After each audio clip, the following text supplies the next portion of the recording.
On Tuesday, the Giuliani campaign officially announced it has more money in the bank than any other Republican running for president. Today, the Giuliani campaign held another news conference to say it again. So nice they had to tell us twice. Our third story in the countdown, our countdown to 2008. Money talks, but the dollars tell different stories at different audio volumes. Giuliani's campaign saying the $18 million he's collected with no debt puts him ahead of his rivals and in good shape to compete in the early expensive primaries next February. Giuliani, the only top Republican whose fundraising is on the rise so far. As for his nearest rival, Mitt Romney's donations are in a slump, down $7 million from the first quarter, despite a multi-state TV ad blitz and a $6.5 million loan from himself to himself. Romney now spending more than $20 million of his own cash to keep the campaign afloat. But when it comes to dollars and donors, the Democrats are getting the most by far. Senator Clinton, aided by appearances with her husband, raising $27 million last quarter from 100,000 donors. Senator Barack Obama also helped by deep dissatisfaction with Republicans and the war in Iraq, attracting an even more impressive $31 million from more than 250,000 different contributors. The top three Democrats thus amassing a $133 million war chest to what the Republicans have so far this year, which is $92 million. Congressional Quarterly's Craig Crawford joining us now to talk about money, politics, and the 2008 campaign. His latest book, The Politics of Life, 25 Rules for Survival in a Brutal and Manipulative World. Craig, good evening. Good evening, sir. Democrats with more dollars, more donors than Republicans. At this point, is it a big deal? Is it a PR announcement? How big a turnabout is it from past election cycles? Well, if this was the box office, the summer blockbusters, I'd say Democrats look more like the new Die Hard movie, and Republicans a bit like Waterworld, one of the big flops in history. It does matter, and it is a change from the past. Republicans always raise a lot. There's an excitement gap, Keith, between Democrats and Republicans. We see it in the polls. Not a whole lot of enthusiasm for the Republican candidates, a lot of dissatisfaction.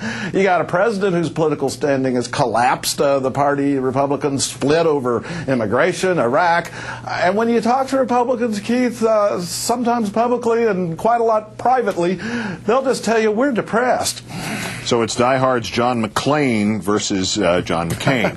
But yeah. The other number that comes out here, the total number of donors, especially in the Obama number of 258,000, is that really meaningful? Is that padded to some degree? What does it mean?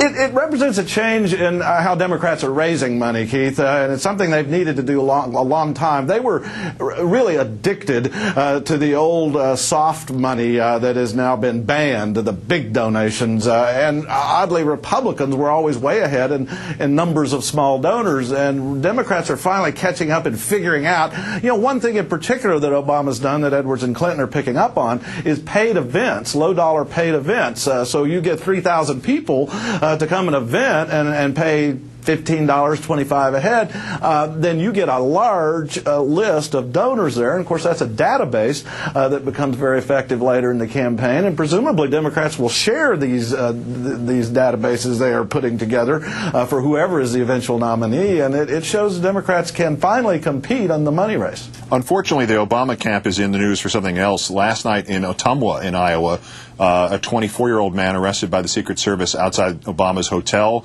He had an illegal 8-inch knife in his car, no driver's license, from Cincinnati, whatever that means in this, and it may not be his first run-in with the security for Senator Obama. We know about that early assignment of Secret Service to the senator. What do we hear about overall security in the Obama campaign? If anything, this guy picked a bad day to engage the local constabulary. I learned from this. I didn't know you needed a license for a knife over 8 inches. I'll remember that when I go to Iowa. I don't know if there was any real security threat here, but it also shows the frenzy around Obama, the media focus on the only reason we know this is because the campaign bus, the press bus, a bunch of the reporters saw this guy being questioned, started asking about it. But clearly, I think Obama is a security concern as an African American and a charismatic candidate who stirs a lot of passions. That's one reason he got Secret Service protection early. And with the polarizing in our politics, Keith, I've worried for a long time about a security threat, and we've been lucky for many years now that we haven't seen any kind of threats or anyone actually taking a shot or something at a presidential candidate, and I'm so glad for that, but I worry about it. It's been a long time. Indeed, we have been lucky, and indeed, we all need to remind everybody on every part of the political spectrum. It's that can't even be considered. Let me turn to excitement and a problem of a different kind. You wrote that the Democratic grassroots are obviously stirred up about the commutation of the Libby sentence, and that's a problem for Democratic leaders. Why is that the case? I think it's sort of like the war, is condemning it with harsh language might not be enough to satisfy the base. These Democratic-based voters are looking for action. Now, the House Judiciary Committee is going to hold a hearing next week. That might be enough. But, Democratic leaders, Keith, worry about too many investigations of the administration becoming a reminder of how that backfired against Republicans when Bill Clinton was in office, and they don't want to go back to that. They worry about mainstream voters getting disgusted by Washington just getting shut down with investigations. But at the same time, their base voters want to see some of that. Our own Craig Crawford, also columnist, of course, for Congressional Quarterly. Great thanks as ever for being with us, Craig. Good to be here.